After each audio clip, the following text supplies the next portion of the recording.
Stories of an aircraft builder.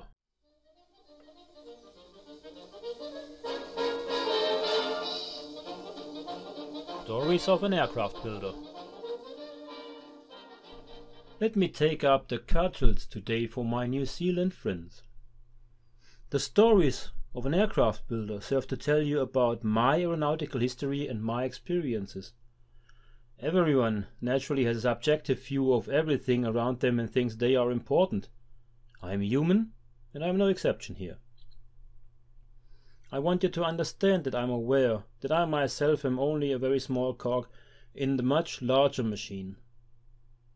Certainly, there have been experiences in New Zealand in many contexts that justify the assumption of fraud against them. Certainly, Peter Jackson has had enough people around him who have actually wanted to bask in his light and have wallowed and skimmed in it. As one of many, I was probably struck by the anger that was sown in him by others. That may be the case. It was still humanly wrong, but it was the fault of the system. I want outsiders to understand that despite everything, I am grateful to Peter Jackson for all the good things we have achieved together. It certainly wouldn't have been possible without him, and if he pulls the plug, that's his right. But he could have done it differently. I really didn't need to go through all that. But I will try to show you in the following episodes how I found my new path through this, which has since saved me from all these man-made trials and tribulations. The roles got smaller, but also tastier.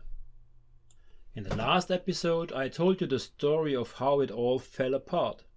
That was in 2011. But the whole thing didn't happen on January 1st and was over immediately. It was more like a slow process that ended with everything being packed up and shipped to New Zealand.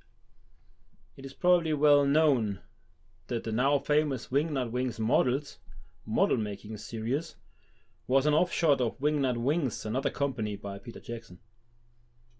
As a passionate model maker, I regularly received all new models from this series with a card signed by Peter Jackson until Christmas 2010. I will probably not have been the only one he made happy in this way. But I really appreciated the gesture, and all the models are now part of my collection of unbuilt model kits. But that's just one facet.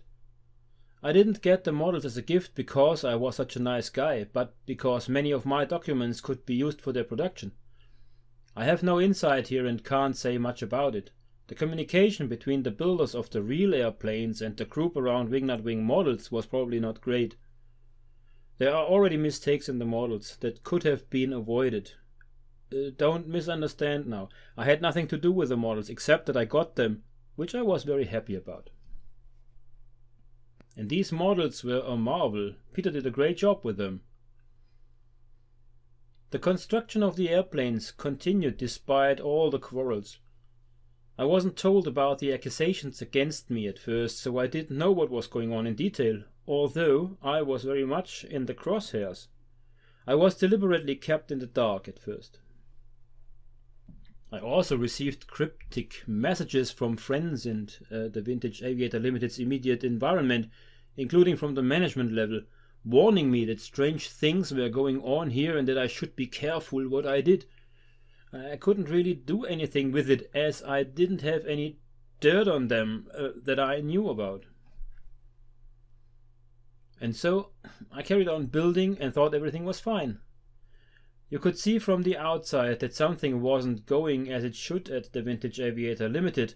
Anyone who followed TVAL knows that there were a lot of rumors, but what did I have to do with it? I blamed the fact that communication was getting worse and worse on the fact that things had to be sorted out and they didn't want others to find out the details. And so I finished building the last things that were on the agenda. One of these projects was the construction and making of the radiators for the Fokker D7s. I made a total of 5 of these radiators, a huge project in itself. 7,040 individual radiator core tubes had to be processed and soldered individually and by hand.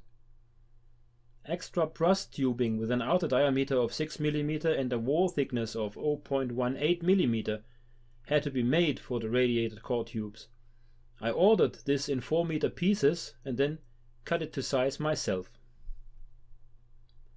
There was a lot of confusion in New Zealand, and when it came to the radiators for Peter Jackson's 2D7s, things got really confusing even more.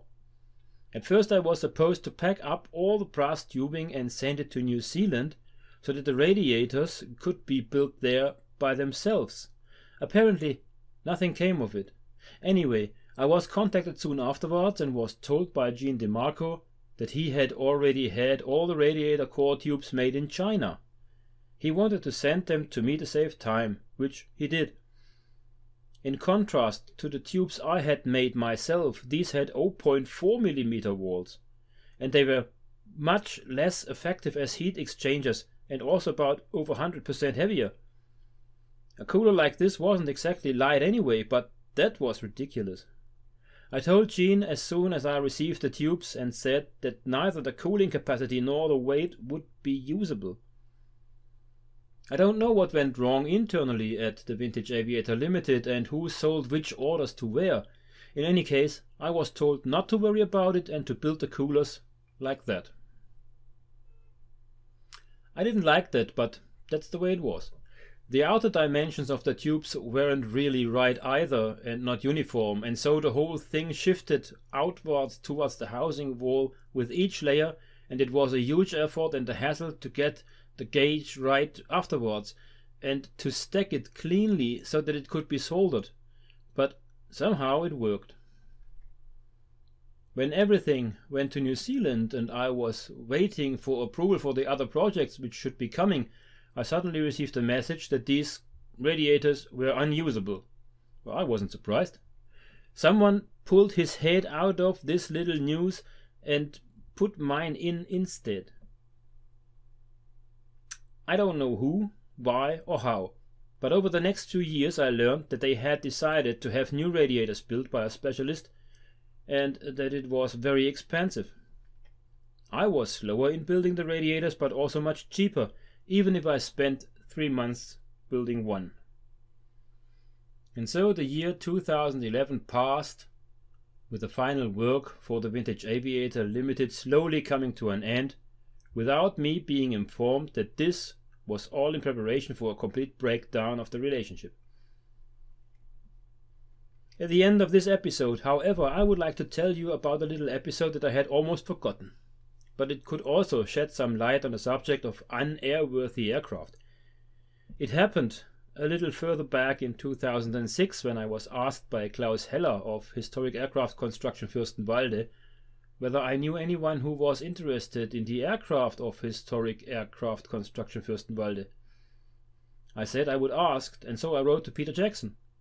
Heller was very desperate because the financial situation of the Historic Aircraft Construction Fürstenwalde was looking dramatic. Peter liked the idea and made an offer. I didn't care about the height, I had nothing to do with it. Anyway, everything was arranged and Peter bought the Albatros B2 and the Rumpler Taube. Both airplanes were certified to fly, so the idea was to integrate them into Peter's flying collection. I made several trips to Fürstenwalde and arranged everything, and was also responsible for loading the aircraft and packing them up. The containers were loaded, everything was secured and stowed away, the customs paperwork was done and the planes went on their journey to New Zealand. When they arrived in New Zealand, they were inspected and hands were thrown up in disbelief. Apparently the workmanship by the unemployed people who carried out the work must have been substandard. People were genuinely surprised how these planes could have received the German certification and that no accidents had occurred during the first flights. In any case, certification was not granted for these reasons, and the aircraft found their way to the Omaka Aviation Heritage Center, where they are now on display in 1:1 dioramas. Beautifully arranged, by the way. If these airplanes had really been airworthy, they would have certainly have been put into the air. I just want to say that if my airplanes that really not been airworthy as claimed by the expert in episode number 42, the Vintage Aviator Limited would certainly have had no qualms about converting them into one-to-one dioramas too. But instead they are flying. In 2011 there were 1 or 2 articles about my work at least, one of which I would like to read to you in the next episode.